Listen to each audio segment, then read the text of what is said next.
Now, for today's press review, I'm joined in the studio by Alison Sargent. Alison, great to have you with us. Hey, Sanam. We're starting with reactions to that first and only vice presidential debate, which has been generating a great deal of buzz. It certainly has, Sanam. We're going to get to the buzz in just a second.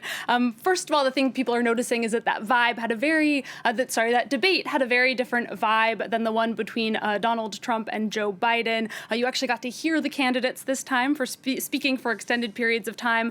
USA Today notes that, like Trump, though, Mike Pence also did his fair share of interrupting. Kamala Harris had to point out multiple times that she was still speaking. The paper also notes that many of their clashes were nonverbal. There was a lot of eye rolling, head shaking, sort of sly smiles.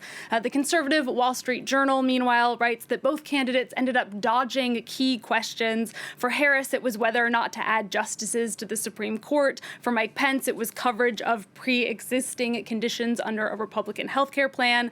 According to the paper, those questions went unanswered because they're so divisive to voters, but that also means that they're the answers that voters actually really want to get out of these debates and are not getting.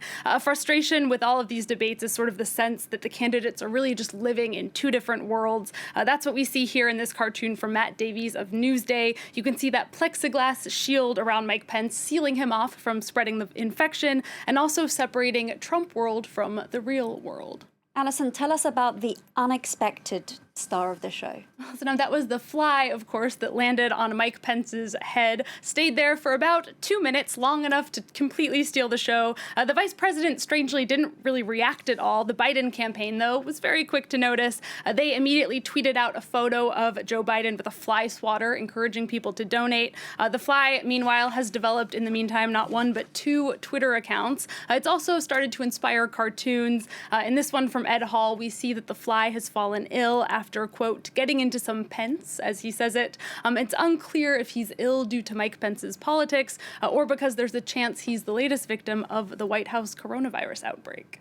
Alison, let's move from that debate to a debate that's taking place here in France. Deputies will be deciding whether they need to lengthen the amount of time women have to seek abortions. That's right. Currently here in France, women have 12 weeks to get an abortion, about 3 months. A new law brought by a Green Party MP would give women 2 weeks longer, 14 weeks in total. Libération explains that abortions are actually quite complicated to access for women in more rural parts of France. Every year, I was surprised to learn this, between 3,000 and 5,000 women have to leave the country for abortions because they missed that 12-week cutoff. Many of them end up going to the Netherlands, where the cutoff is longer, 22 weeks.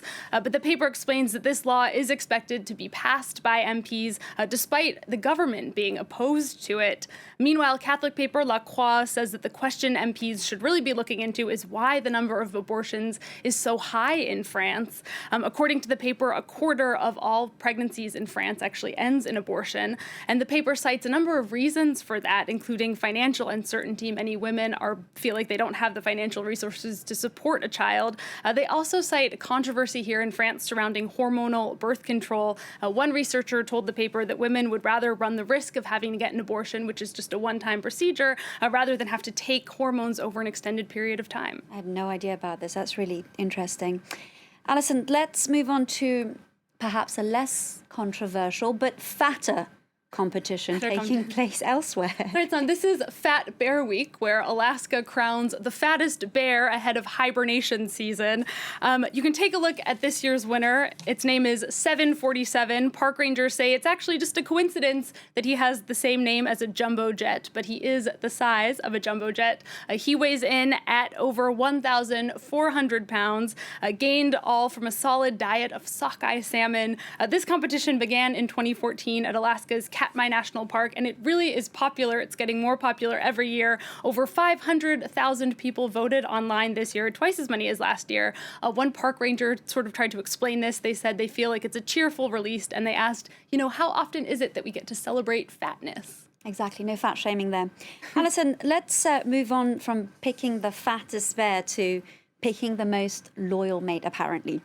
According to this Guardian newspaper, women should be, and this is of some concern to me, women should be suspicious of men who have deep voices. That's right, Sanam. So concerning, A warning to my concerning for partner. me as well, concerning for probably many women out there. Apparently, straight men with deeper voices are more likely to cheat on their partners. I have to say, I find this whole premise and studies like this generally pretty sexist, but it's in The Guardian and it's supported by some sort of research. So here we go. We're going to talk about it. The paper cites a study done by Southwest University in China, where researchers asked straight men about their attitudes towards infidelity. They also measured their vocal ranges, and they found that men with deeper voices were less committed overall and more likely to cheat. And you can see they've illustrated their article there with a photo of the singer Barry White, a sex symbol for his very deep voice. But according to The Guardian, he's someone you'd want to stay away from. They say if you want commitment, you should choose a man who squeaks. I'm going to ignore this survey. I think you might do the same. Alison Sargent, thank you so much for bringing us those stories, and thank you for watching. Do stay tuned. More coming up on France 24 French Connections.